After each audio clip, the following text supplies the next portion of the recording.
Hello guys, what's up. आज 16 March 2017 है and we are going to cover article of the Hindu, actually editorial. So guys, पहले हम लोग देख लेते हैं कि आज हिंदू में कौन कौन से आर्टिकल आए हैं।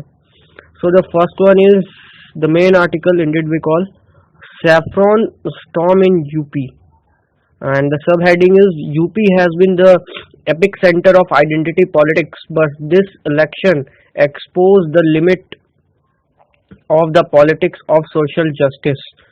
तो ये आर्टिकल्स मेंस के पर्सपेक्टिव से या फिर यूपीएससी के पर्सपेक्टिव से it is not too much important, as it just deal with all the political influence of Bharatiya Janata Party in Uttar Pradesh. It's just it just told everything about the if and buts of Amit Shah and all this non stuff, and this is not as much as important from men's perspective.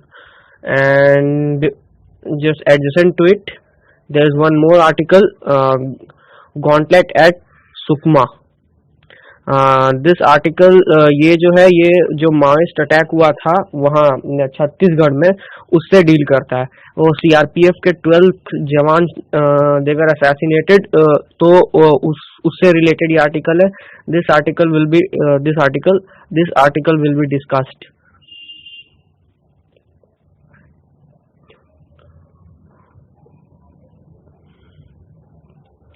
उसके बाद का जो article है, it's complicated.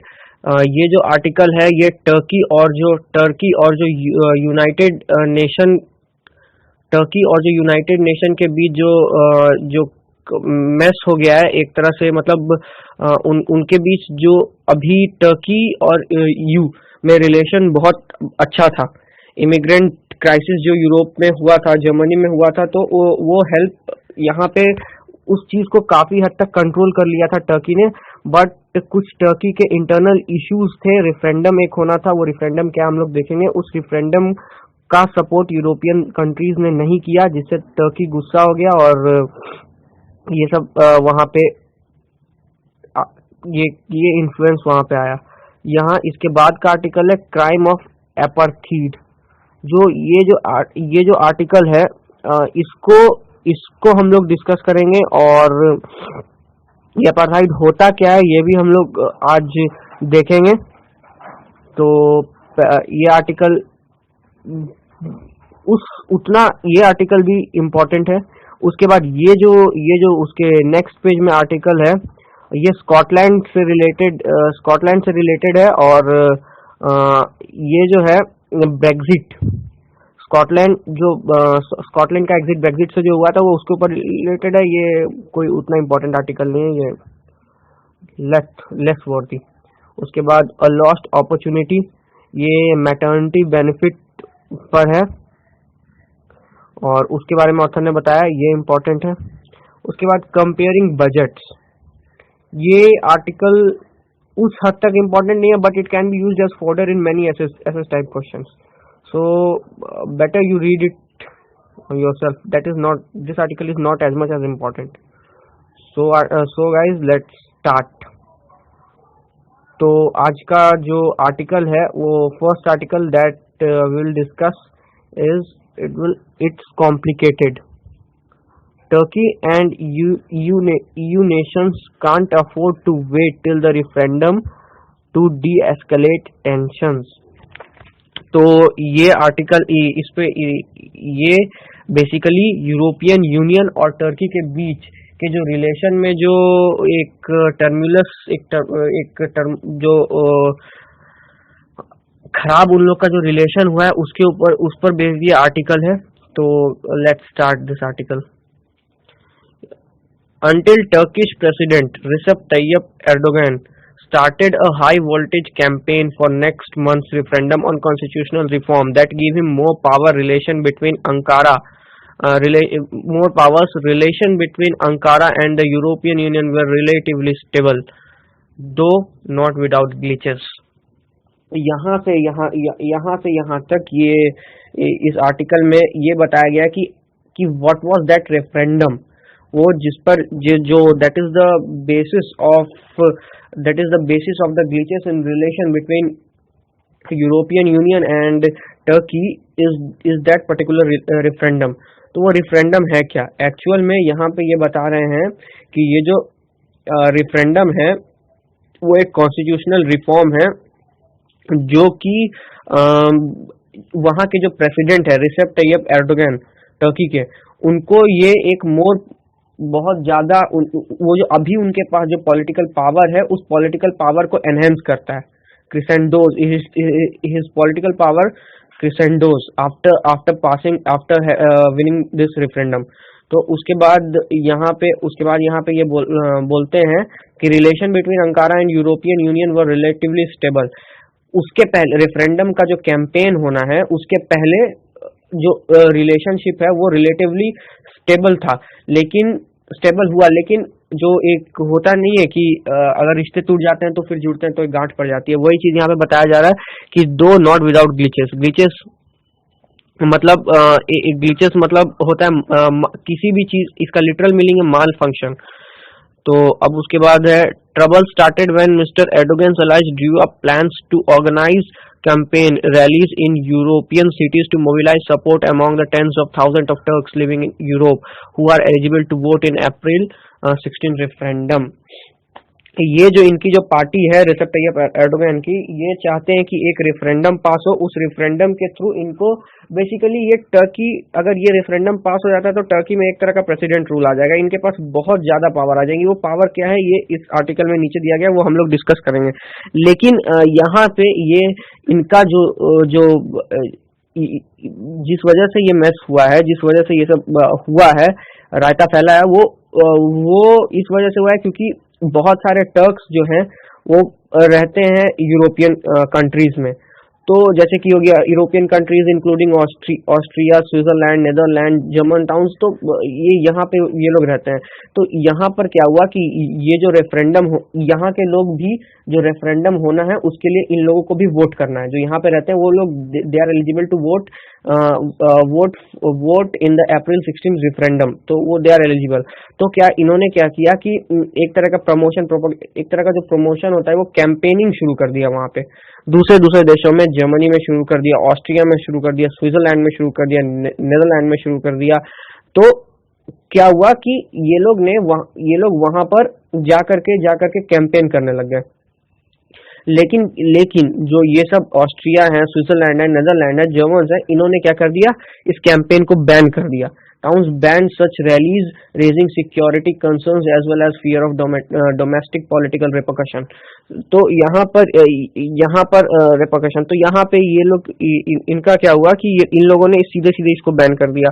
Reason ये बताया गया है कि या इनको इनके अपने डोमेस्टिक, वहाँ के खुद के डोमेस्टिक पॉलिटिकल रिपरकशंस का खतरा था, क्योंकि राइट विंग पार्टी तो वहां पे भी होंगी, और एक्चुअल में राइट विंगिज्म तो बढ़ ही रहा है। आपने देखा ब्रेग्जिट देखा, डोनाल्ड ट्रंप की विक्ट्री देखी, यहाँ तक यूपी में नरेंद्र मोदी की विक्ट्री देखी। Despite the problems and lacuna of demonetization, most of the people had voted for Mr. Narendra Modi and he won the election by a very very rich majority। तो ये सारी चीजें हुई, उसके बाद से ये ऐसा माना जा रहा है कि राइट विंगिज्म बढ़ रहा है। तो फ्रांस में भी है राइट विंगिज्म हर जगह है। तो उसी चीज को लेकर के यहाँ पे डोमेस्टिक पॉलिटिकल रिपरकशन उसी की बात की गई है। और एक्चुअल में अभी क्या हुआ था, कुछ दिन पहले जब सीरिया और ईरान से लोग भाग करके जा रहे थे जब जर्मनी में, तो वहां पर क्या हुआ था, पॉलिटिकल इंस्टेबिलिटी और बहुत सारी चीजें हो गई थी जो नहीं होनी चाहिए थी। That was a jeopardize to the stature of Angela Merkel.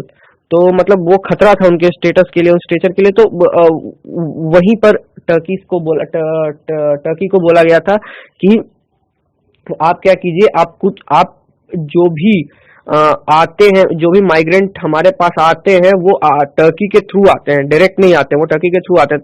तो टर्की से बोला गया कि आप उन माइग्रेंट को अपने कंट्री में ही रोक लीजिए। तो टर्की ने बोला कि ठीक है मैं रोक लूंगा, लेकिन मुझे इसके लिए पैसा चाहिए। और टर्की ने पैसा लिया और उन लोगों को छोड़ा, रखा अपने पास। तो ये कहानी थी इसके पीछे की। अब जब उन्होंने बैन कर दिया तो एर्दोगन का ईगो हर्ट हो गया। उन्होंने इसे टर्की वर्सेस वेस्ट पैट एक जो लड़ाई होती है उसके पर्सपेक्टिव से इसे देखने लग गए। when German blocked the rallies, Mr. Erdogan accused the country of Nazi practices।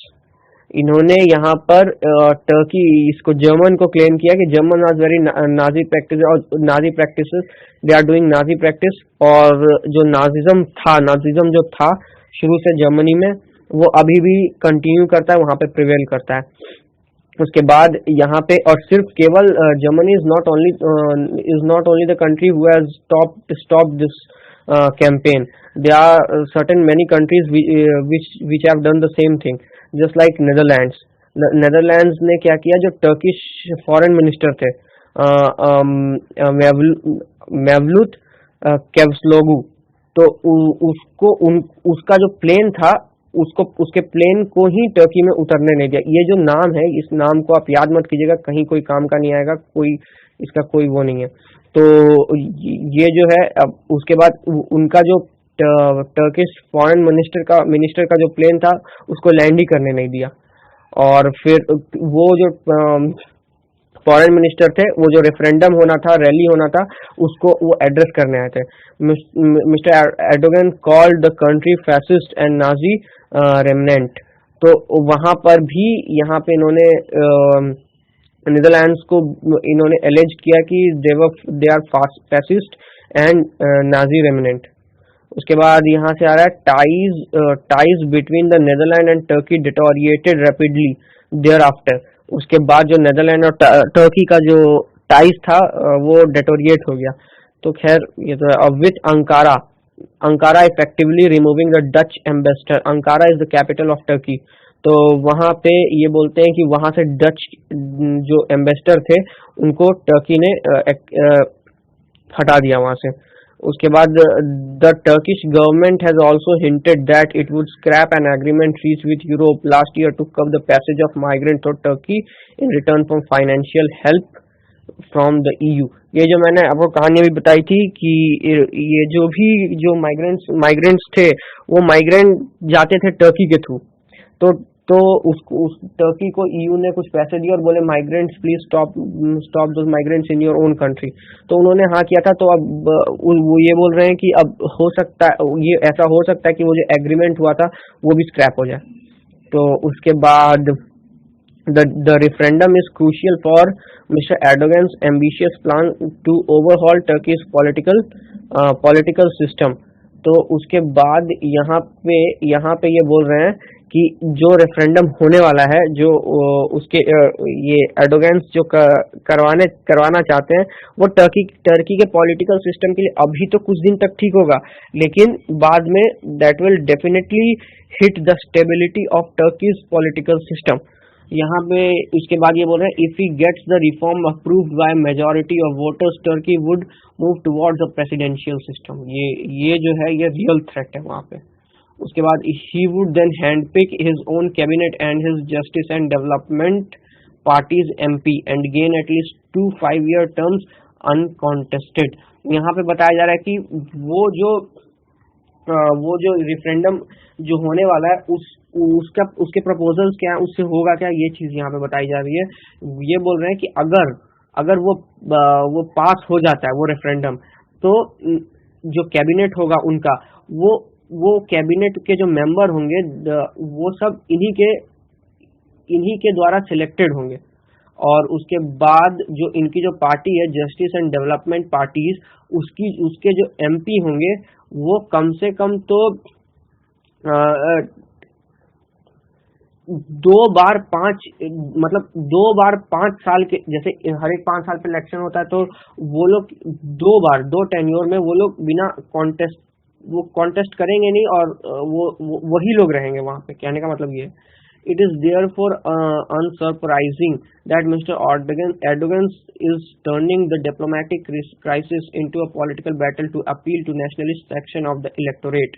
तो यहाँ पे ये बोला जा रहा है कि एक ऐसा मतलब पर्सपेक्टिव दिया जा रहा है टर्क्स को, नेशनलिस्ट टर्क्स उसको कि देखिए जो हम अभी यहाँ पे करना चाहते हैं वो यूरोप के जो कंट्रीज हैं they are not ready for it, मतलब वो लोग इसे नहीं होने देना चाहते हैं। तो ये टर्की का सवाल है और हम जो करना चाहते हैं वो हमें करना ही चाहिए। और ये जो रेफरेंडम को ये सब चीजें जो है वो एक तरह से सिंपैथी देती है, मतलब एक तरह से एक सपोर्ट का काम करती है। और हो सकता है ये सब पर्सपेक्टिव से रेफरेंडम में वो हो सकता है जीत भी जाए। तो उसके बाद बोले European leaders fear that Mr. Erdogan's outreach could help the anti-Muslim far-right parties in continent। ये सही है। उसके बाद in the Netherlands which went to the polls on Wednesday, the far-right candidate Geert Wilders has already questioned the loyalty of Dutch Muslims of Turkish origin and called for a tough response to Ankara। यहाँ पर ये जो कर रहे हैं वो केवल इन्हीं के लिए खतरा एक्चुअल में नहीं है, वो खतरा यहाँ पे नेदरलैंड्स में जो डच मुस्लिम है जो ओरिजिनली टर्की से बिलोंग करते हैं उनकी लॉयल्टी पर भी सवाल उठाया गया है। और नेदरलैंड्स की गवर्नमेंट ने उन्हीं लोगों पर से ये सवाल किया है कि prove your loyalty to us. उसके बाद बोला गया mister Erdogan might win short-term political dividends from this ongoing spat, but in the longer run he is endangering both Turkey's tie with Europe and the prospects of the hundreds of thousands of Turks living in the continent। ये चीज अभी मैंने कुछ देर पहले बोली थी और ये चीज यहाँ पे लिखा हुआ है। European countries could also have avoided extreme reactions such as refusing to give land rights to a plane carrying Turkey's foreign minister. उसके बाद यहाँ पे ये यूरोपियन के पर्सपेक्टिव से एग्री नहीं करते हैं यहाँ पे ऑथर, और ये बोलते हैं कि जो यूरोपियन कंट्री है उनको इस तरह जो यूरोपियन कंट्री ने प्लेन को लैंड करने ही नहीं दिया, वहाँ के टर्की के फॉरेन मिनिस्टर का प्लेन था उनको लैंड करने ही नहीं दिया। तो ये बोलते हैं कि उस तरह का एक्सट्रीम रिएक्शन यूरोपियन कंट्रीज को नहीं दिखाना चाहिए था। उसके बाद फिर ये बोलते हैं such escalation is politically unwise given the context in which Mr. Erdogan is running his campaign। ठीक है। Instead उसके बाद ये बोलते हैं कि instead the Netherlands and other countries could have opted for a direct engagement with Ankara to avoid a showdown। यहाँ पे ये बोलते हैं कि जो नेदरलैंड और जो बहुत सारी जो यूरोपियन कंट्री हैं इस तरह से टर्की के अगेंस्ट उनको इस तरह से इतना डेस्परेटली नहीं जाना चाहिए था और टर्की से डायरेक्ट एंगेज करके कुछ एक जो बीच का रास्ता होता है वो निकालना चाहिए था और इस तरह का जो शोडाउन था उसको अवॉइड करना चाहिए था। उसके बाद बोलते हैं after all Turkey and Europe need each other. हाँ ये तो है। The EU is Turkey's largest trading partner।